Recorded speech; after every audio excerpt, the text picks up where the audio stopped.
Good morning, Endeavour. On this beautiful, beautiful day, I thought I'd treat you this morning to a story first thing, and it's chapter 3 of The Explorer called The River. Are you ready? It took some time to find leaves wide, strong enough for the roof. The first batch Fred tried and tore in his hands. The second turned out to have something in them and made his skin turn red and itchy. But the third had fleshy leaves as long as his arm. He and Lila tore them into strips and wove them into great squares, which they wedged in and out of the branches of the supporting trunks. Tom sat on the grass outside the den, digging a hole in the ground with a twig. Fred crawled into the den and looked up. The sun no longer filtered through 1,000 ant holes. The light inside was dark green, an underwater sunken treasure colour. He felt an unexpected surge of triumph roar through him. "It's good!" he called. "You can barely see the gaps." He heard Lila cheer. Fred backed out of the den and stood up too fast. Suddenly his head reeled, colour splashed in front of his eyes and his lungs tied in double knots. "Are you all right?" asked Lila. "Fine," he said, more brusquely than he'd intended. Since his pneumonia, he hated being asked if he was all right. He tried to smile. "Thanks," he added. Fred had been sent to Brazil to convalesce with a distant cousin. The cousin's idea of a good time involved more playing bridge in a dark drawing room than Fred had expected. But, his father had said, it was the only sensible option. "I can't be at home to look after you," he said. "The firm needs me." "I can look after myself," Fred wheezed. "That's not possible," said his father gruffly. He had worked longer and longer each year ever since Fred could remember. Fred couldn't remember his mother's face except when he was asleep. He'd never seen his father dressed in anything other than a suit, and over time the suit seemed to have seeped into his father's skin. His voice practically wore a tie. "You treat me like a baby," Fred had said. "Nonsense," his father replied. "Come on, you're a sensible boy." Fred's boarding school report always contained the word sensible, an unobtrusive presence in the classroom. Sometimes, when they could clearly think of nothing else that distinguished him from his classmates, they added, "increasingly tall." Fred knew he was none of those things, or rather he was tall. Nobody would have argued about that. He grew out of his clothes so fast that his ankles were constantly cold. But he was not unobtrusive. He was not unobtrusive inside, nor was he sensible. Inside, Fred was hunger and hope and wire. It was just that there had never yet been a chance to prove it. His father always insisted so unswervingly on clean shoes and unrebellious eyebrows, but Fred's mind was quick with sharp edges. He wanted more than the world was yet to give. Now he tried to grin at Lila. "I'm dehydrated. We need to find something to drink," he said. "You can live for a long time without eating." "No, you can't," said Max indignantly. "But you can't live for a long time without water. Do you think that we can drink water from the—" Lila hesitated, searching for words. "That tiny cesspool." Fred looked across at the puddle of water. "We could, but I don't think we'd live very long if we did." "But we're near a river. We must be." "It was on our left as we crashed," said Lila eagerly. "Which direction did we run?" said Con. "Well, the sun rises in the east, so, facing this way—" "Left is northeast," said Fred. "How does that help if we don't know which direction we ran?" snapped Con. She was pale and there were circles under her eyes, as if someone had pressed a paint-smeared thumb to her face. "It doesn't much," admitted Fred, "but northeast of here was England."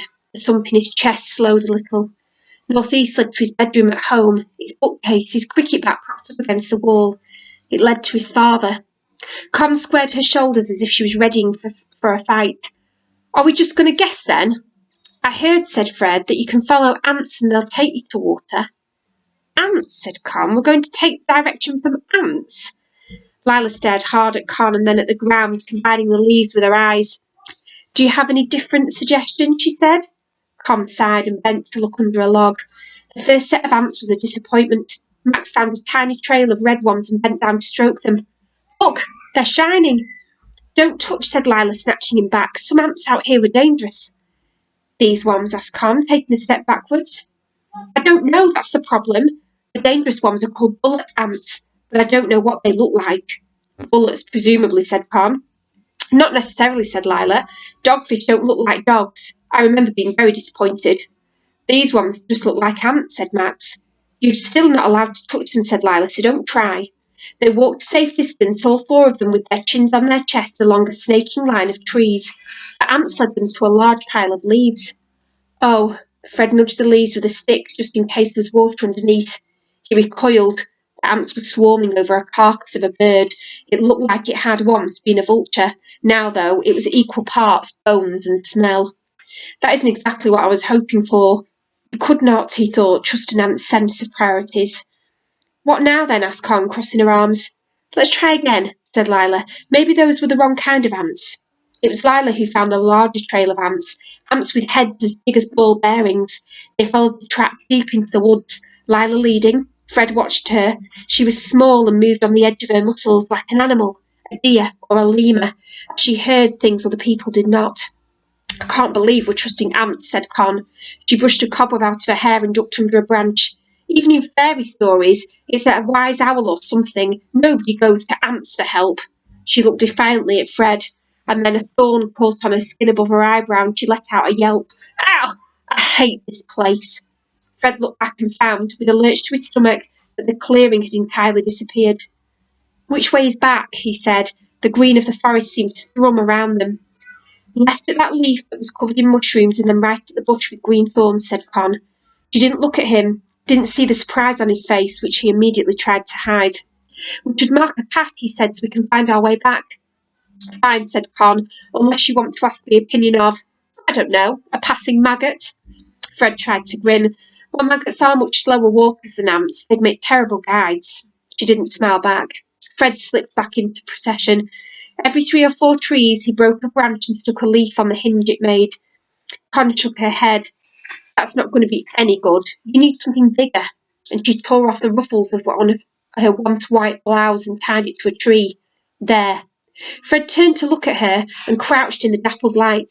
She moved stiffly as if unaccustomed to using her own body, and her clothes seemed to sit on her like a bear trap. There are outfits that suggest of their own accord that their owner should sit still and smile nicely. Con had been dressed in one such outfit before the crash, had coloured it brown and green and red. Good thing you've got ruffles to spare, he said and grinned. Con turned on him the kind of look that breaks noses. Shut up, cricket jumper. Fred took a step backwards. I only meant it's useful to have clothes with extra bits attached. Boys' clothes don't. Fine, whatever you say. You don't have to try and be nice to me, you know. What? Fred stared, bewildered. I just want to get out of this vile place and back to school. I don't mean to be rude, but I'm not really interested in making friends, especially not with little kids. Lila heard them. I'm not a little kid, she said quietly. She spoke without taking her eyes off the ants. I'm just small for my age. How old are you? Con turned to Fred. Fred told her. But that's hardly older than me, said Con. And me, said Lila. I thought you were much older, said Con. Fred shrugged. Just tall, he said. But that means there are no adults. Not even nearly adults. Just 4 children in the Amazon jungle. That, said Fred, sounds true. Unfortunately, said Lila. Unfortunately, echoed Max. He wandered off a few paces, blowing nose bubbles with his snot. Lila darted after him and grabbed him by the sleeve. Stay close, she said. Her face was bones and eyes and nerves. As we walked on, a smell came to Fred on the air, something sharp and fresh, something that smelt more blue than green. Is that a river I can smell, I think, he said. Don't be ridiculous, said Con. You can't smell water. And then she broke off. Through the thickly ranged trees, Fred could see a flicker of something that moved. Come on, called Con. I found the river. They stood where the ground curved down to meet the river. The river was stark, bright blue. Do you think there are caimans? Lila asked, despite the sun overhead. She shivered. In the long winter of Fred's illness, he'd read dozens of books about explorers venturing out into the wild, armed with only a pith helmet and a penknife. He had a shelf full, all dog-eared and food-stained, and they had all dwelt at great length on caimans. He decided to be honest. Probably, he said, but I don't know how else we're going to get water. What are caimans? Asked Con. Alligators, said Fred, like crocodiles but with longer snouts. But they're smaller, said Lila. Probably. Probably, said Con. Oh, good. The caiman's like the sunnier side of the bank, said Lila, and we're in the shade here, so we're probably fine. Everything's a risk here, said Fred. I'm going in. Every hair on his arm stood on edge as he scanned the bank.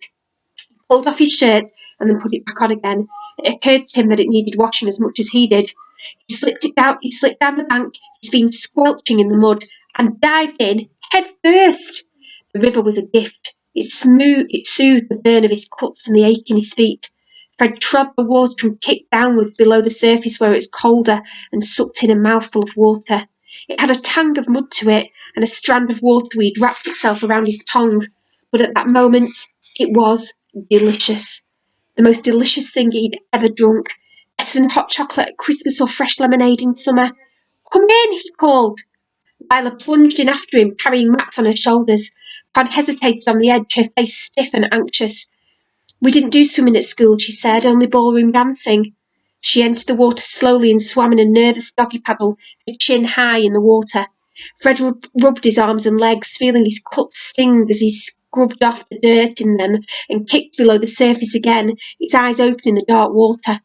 A shoal of miniature fish swam by, followed by a single larger one. He came up for air. There's a fish, he called. Try and catch it, said Con.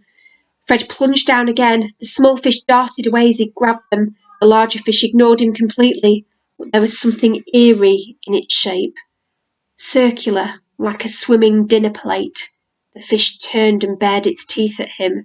Fred sucked in a lungful of river water and shot to the surface, coughing. Piranhas, he yelled. Get out! Max was floating near him. Fred grabbed him and struck out for the bank, fear pounding through his limbs. What are piranhas? Con asked. Fish with teeth. Con screamed a word Fred hadn't expected her to know and swallowed a mouthful of water and disappeared under the surface. Lila, wild-faced, grabbed Con by the shoulders. Don't thrash, she said, and she hooked one arm around Con's waist and kicked for the shore. Just breathe. Fred and Max scrambled up the bank. Con and Lila just went behind them. They lay panting on the hot earth. Con let out a groan and spat out a mouthful of weeds. Fish! Fish with teeth! Nothing's safe here. You can't even trust a fish not to eat you. What else? Pigeons with fangs? Monkeys with guns? I read, Fred gasped. They don't bite unless they're very hungry. They mostly eat small things, you know, birds and frogs, said Lila. She wrung out her hair and it was covered in a dusting of red-brown silt. It looked, Fred drew in a great breath and felt his heart begin to slow, like it wasn't going to do anything. It was actually quite beautiful. Silver with a red belly. Beautiful? Con stared incredulously. As long as it's not bleeding into the water, we won't attract them, said Lila. I knew that, but I panicked. We're still safe to swim here. I think they'll ignore us. You think? You think, you think, you think. Con was red in the face, sharp-boned and ferocious. A fish with teeth. Piranhas. You can't psychoanalyse them. Lila looked at Con. Her face was inscrutable. I think, she said, that the plural of piranha is piranha, not piranhas. Oh, good, said Con. It's always nice to be grammatically correct when you're going to be eaten. They padded damply back to the clearing. Lila used her wet shirt to wipe the mud off Max's face as they went. Their bodies streamed in the sun as they dried. Coming back into the clearing felt surprisingly like coming home. A scarlet parrot alighted on a branch above Fred's head, cawed in surprise at the band of dripping children and took off again. Fred found the sharpest of flints and hacked off the bottom of his grey school trousers, making them into rough-edged shorts. The left leg was longer than the right, but it decided it didn't matter. The cut on his leg had become a scab nicely. He pulled off his cricket jumper and wrung it out. Something in Fred was beginning to glow.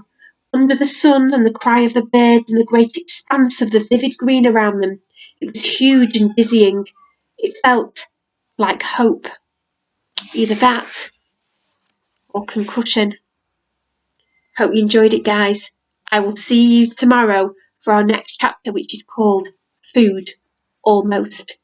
Have a great day, and don't forget to send me loads of stuff that you've been up to. Bye!